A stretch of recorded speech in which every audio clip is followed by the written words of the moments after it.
నమస్తే, welcome to Disha TV. దేశంలో నెలకొన్న విప్లవ పరిస్థితి, ప్రజల సంసిద్ధత విషయంలో నక్సలైట్ పార్టీలు, ముఖ్యంగా అప్పటి పీపుల్స్ వార్ నుండి ఇప్పటి మావోయిస్ట్ పార్టీ వరకు అతివాద అంచనాలు వేశాయనే వాదన మొదటి నుండి ఉంది. నక్సల్బరీ నిర్మాత, దేశంలో మార్క్సిస్ట్ లెనినిస్ట్ రాజకీయాలకు ఆద్యుడు చారు మజుందర్తో మొదలైన ఈ అతివాద పోకడలు స్థల కాల పరిస్థితులు ఎంతగా మారినా ఈసుమంతైనా మారలేదు. 1967 తర్వాతి కాలంలో చారుబాబు దేశంలో అత్యద్భుతమైన విప్లవ పరిస్థితి ఉందని, మనం చిన్న నిప్పు కనుక రగిలిస్తే చాలు దేశమంతా దానికదే మంట అంటుకొని విప్లవం తెస్తుందని ప్రవచించారు. కొన్ని సాయుధ దళాలు ఏర్పడి వర్గ శత్రు నిర్మూలన అక్కడక్కడ చేస్తే ప్రజలు ఎక్కడికక్కడే తిరగబడతారని, ఆయుధాలు చేతబట్టి పాలక సైన్యాలతో కోట్లాడతారని చెప్పారు. ప్రజా సంఘాలను నిర్మించడం, వర్గ పోరాటాలు చేయడం అంటే రివిజనిజమేనని, సమయం వృధా చేయడమేనని స్పష్టం చేశారు. ఆయన రాసిన చారిత్రక 8 డాక్యుమెంట్లు స్థూలంగా ఇవే చెప్తున్నాయి.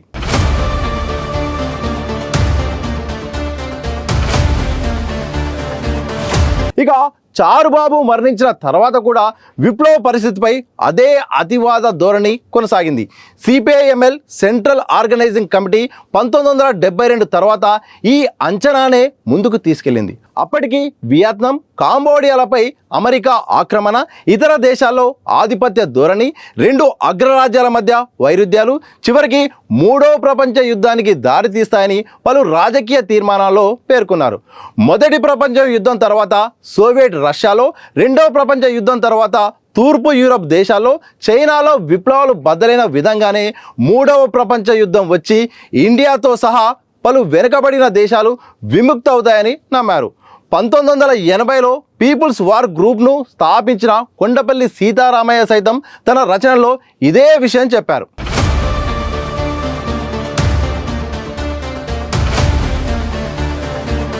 అగ్రరాజ్యం రష్యా 1989 నుండి 90లో కుప్పకూలే వరకు పీపుల్స్ వార్ గ్రూప్ అంచనా ఇలాగే ఉండేది.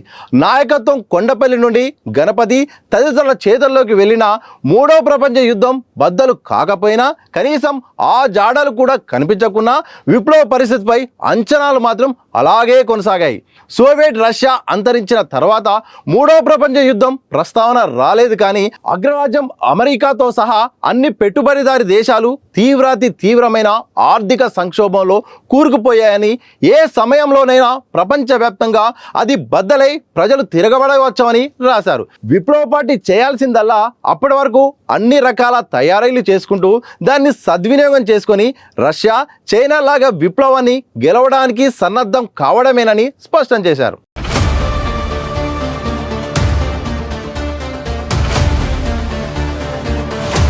ఏళ్ళు గడిచిన 3వ ప్రపంచ యుద్ధం వాళ్ళు అనుకున్నట్టుగా బద్దలు కాలేదు. ప్రపంచవ్యాప్తంగా యుద్ధం లేని రోజు లేకుండా దాదాపు 150 యుద్ధాలు కొనసాగుతున్నా వాళ్ళు భావించినట్టుగా యుద్ధాలు అంతర్యుద్ధాలుగా మారలేదు.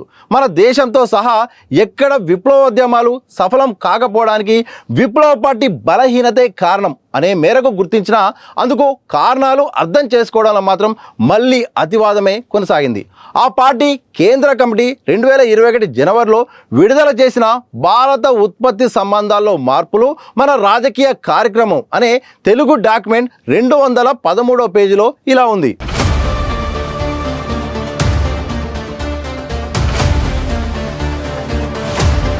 $136 కోట్ల మంది జనాభాను, అంటే మొత్తం ప్రపంచంలో 19% పైగా జనాభాను కలిగి ఉన్న భారతదేశం ఆగ్రహాన్ని, నిరసనను వెళ్ళగక్కుతూ పేలడానికి సిద్ధంగా ఉన్న ఒక అగ్ని పర్వతంలో ఉంది. భారతదేశంలో అనుకూల పరిస్థితులన్నింటినీ కూడా సద్వినియోగం చేసుకొని విప్లవానికి నాయకత్వం వహించాల్సిన విప్లవ శక్తులు ఇప్పటికీ బలహీనంగా ఉన్నాయి. ఇలాంటి పరిస్థితుల్లో దళారీ పాలకవర్గ పార్టీలు, రకరకాల రివిజనిస్టులు, పోస్టు మోడర్నిస్టులు, చట్టబద్ధ పోరాటవాదాన్ని ముందుకు తెచ్చే ఎన్జిఓలు, సంస్కరణవాదులు, ఆర్థికవాదులు ఈ వేడిని తగ్గించేందుకు పేలుడును వాయిదా వేయడానికి సర్వ విధాలుగా ప్రయత్నిస్తున్నారు. అయినప్పటికీ భారతదేశానికి వెనవేల నూతన భగత్ సింగ్లను, చంద్రశేఖర్ ఆజాద్లను సృష్టించే శక్తి ఉంది. అటువంటి వారిని సిపిఐ మావోయిస్టు పార్టీలో చేరి వివిధ రంగాల్లో పనిచేస్తూ మృత్యువును ధిక్కరించి అమరులైన వారిలో ఇప్పటికే మనం ఎంతో మందిని చూడవచ్చు. అలాగే అలాంటి శక్తి సామ్రాజ్యవాదులకు, దళారీ పాలకులకు వ్యతిరేకంగా పోరాడే కార్మిక, కర్షక, విద్యార్థి, మేధావి తదితర పీడిత వర్గాలలో, సెక్షన్లలో, జాతులలో నివురుగప్పిన నిప్పులా ఉంది. ఇక ఈ వ్యాఖ్యానం అలా ఉంటే తమ నేతృత్వంలో కొనసాగుతున్న విప్లవోద్యమ పరిస్థితిపై ఆ పార్టీ 2011 నుండి 2021 వరకు వివిధ సమావేశాల్లో చేసిన సమీక్షలు అందుకు భిన్నంగా ఉన్నాయి. డీకే వ్యాప్తంగా ఉద్యమానికి ప్రజా పునాది లోపిస్తుందని 2011లో జరిగిన స్థానిక పార్టీ ప్లీనరీ తీర్మానించింది. 2013లో జరిగిన సిసి సమావేశం దేశవ్యాప్తంగా ఇదే పరిస్థితి ఉందని చెప్పింది. అప్పటి నుండి జరిగిన పలు సమావేశాల్లో ఉద్యమం తాత్కాలిక గడ్డు పరిస్థితుల్లో ఉందని రాసుకున్నారు. చివరిగా 2024 ఆగస్టులో జరిగిన పొలిట్ బ్యూరో సమావేశం ఆపరేషన్ కగార్ దాడి నేపథ్యంలో తన శ్రేణులను తక్షణం చేపట్టాల్సిన చర్యల గురించి వివరిస్తూ ప్రస్తుతం భారతదేశ విప్లవోద్యమ పరిస్థితి, మన కర్తవ్యాలు అనే సర్క్యులర్ విడుదల చేసింది. అందులో ఇలా ఉంది: మన పార్టీ కేంద్ర కమిటీ 2007 ఐక్య మహాసభ తర్వాత 14 ఏళ్ల కాలంలో దేశవ్యాప్తంగా జరిగిన విప్లవోద్యమాన్ని సమీక్షించి 2020లో రాజకీయ నిర్మాణ సమీక్షను రూపొందించింది.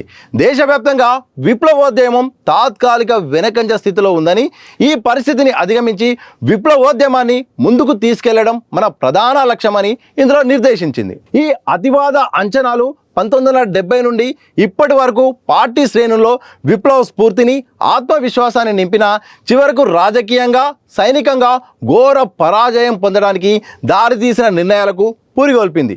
ప్రజా పునాది లోపించిందని, గడ్డు పరిస్థితుల్లో ఉన్నామని, వెనకంజలో ఉన్నామని గుర్తించిన అందుకు అనుగుణంగా రాజకీయ కార్యక్రమాన్ని, వ్యూహం, ఎత్తుగడలను రూపొందించడానికి అవకాశం ఇవ్వలేదు.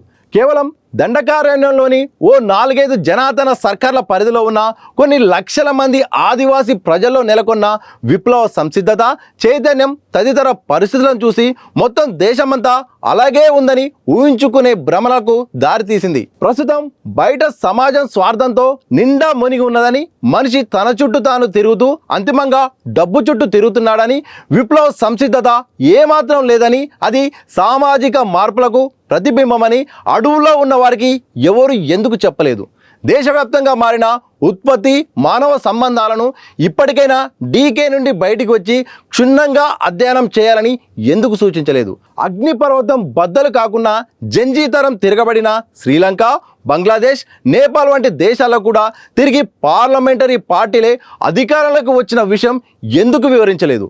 ఆయుధాలను వదిలి జనజీవన స్రవంతిలోకి వచ్చిన సోను ఆచన్న, దేవ్జీ సంగ్రామ్ దాదాలను విమర్శిస్తున్న, సమర్థిస్తున్న మేధావులకు ఈ విషయాలను మావోయిస్టు పార్టీకి నివేదించాలని ఇంతకాలం ఎందుకు అనిపించలేదు? వాళ్ళు కూడా ఇదే సమాజంలో, ఇదే తరంలో బతుకుతున్నారు కదా.